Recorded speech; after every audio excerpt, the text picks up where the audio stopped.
Assalamualaikum semua. Hai, jumpa lagi Mok di sini. Pagi ni Mok nak makan laksa kuah. Mok beli laksa kuah ni 3 keping. Satu keping harga dia RM3,000. Jomlah kita buka. Sekejap ya, Mok buka dulu.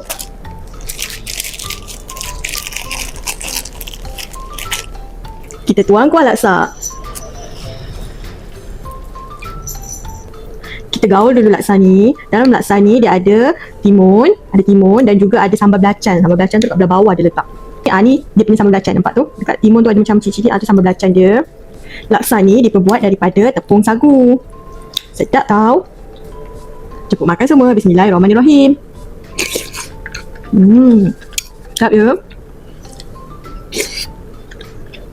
Kuah laksa ni dia rasa macam kari-kari sikit.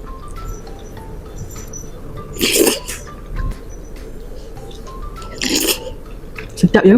Terasa pedas, lemak santan dia, rasa kari dia.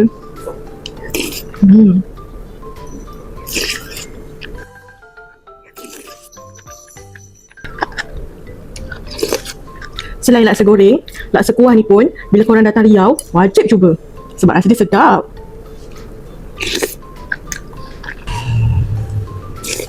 Antara salah satu sarapan pagi yang wajib korang cuba bila datang Riau.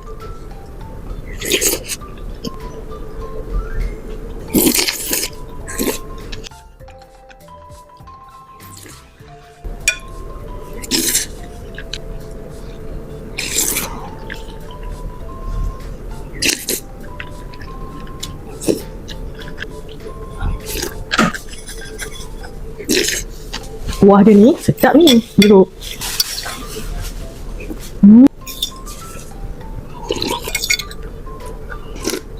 Alhamdulillah, syukur nikmat atas rezeki yang diberikan hari ini. Kalau korang datang Riau, korang kena cuba tahu laksa kuah Riau ni. Laksa kuah, laksa goreng dan juga sempolit. Tu salah satu makanan Riau yang wajib korang cuba. Okeylah, kita jumpa di video akan datang. Assalamualaikum semua. Bye-bye.